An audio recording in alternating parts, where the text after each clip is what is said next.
Gold Gemstones Experiment. Hello and welcome back to the Geek of the Jewels.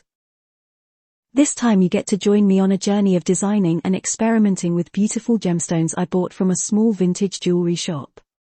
I bought them because shiny, but also because I made this particular pendant, round London blue topaz with 3 2mm round diamonds set, in 9CT yellow gold. They came out of jewelry that was no longer wanted and scrapped. I got these stones, a mix of tourmalines, iolites, and I'm not sure what the others are, but I also bought some tiny sapphire triangles, a lush oval ruby and a couple of things that may be emeralds, but until I test them, I'm not 100%.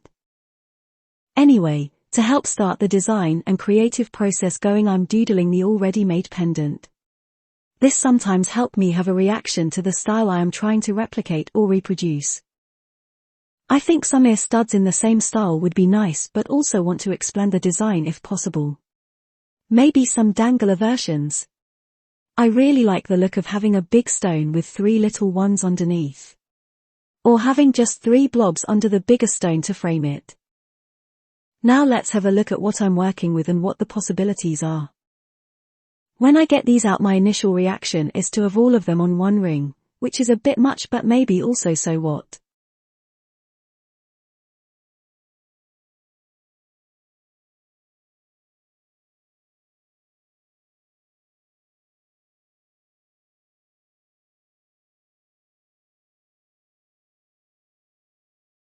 I matched the stones together to attempt to give myself some order in the chaos of forcing myself to make a few sets of ear studs and pendants.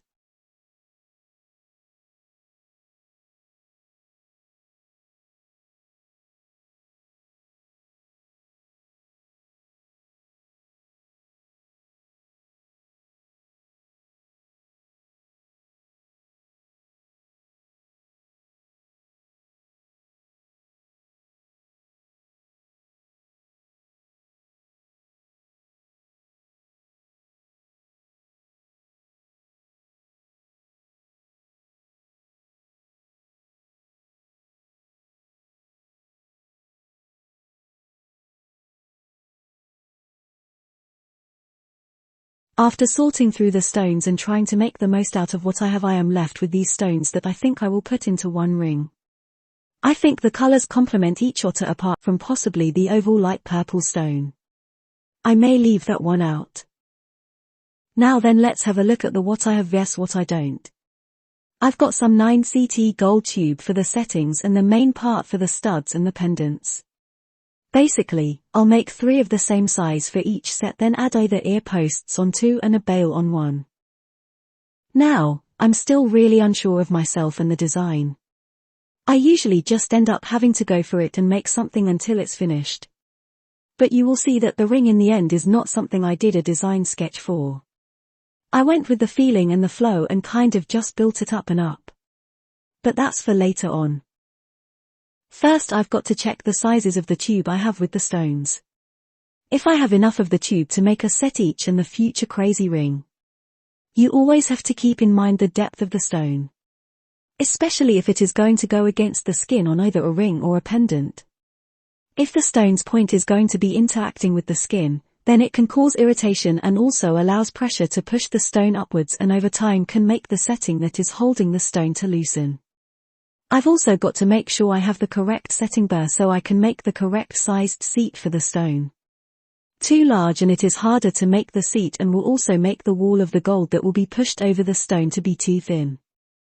Too small and it won't make a big enough seat and it'll be sat that faffing around for ages trying to make the seat bigger with a small tool, and then there would be areas of the wall thicker and thinner than each other, which makes the setting look wobbly once done. Making sure that the tube is squared off, flat, I then can score the lines to saw along to cut the tube.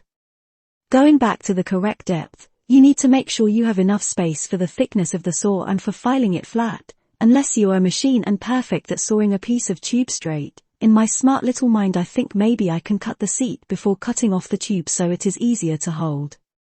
Again, I decide what to do as I go along. This is not necessarily the correct thing to do. I just naturally have a short attention span and want to TRY. Just a flash of my workstation.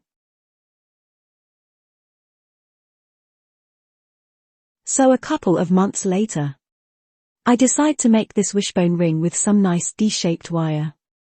I'm not sure why or where to go with it at the time of making it. I made it in the spring, see the shorts video on YouTube, and I was feeling fresh and positive for the future. I had a blob of gold, so I decided to add it to the wishbone ring. Because I don't follow the rules all the time, I decided to just get the ball to sit in the crevasse and solder in the gap. This takes more solder but also will allow a valley of sorts to show definition between the blob and the ring shank.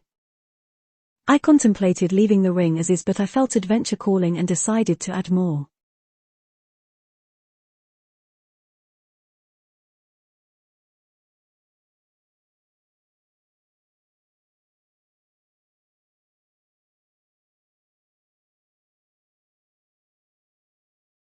Get ready for the jump.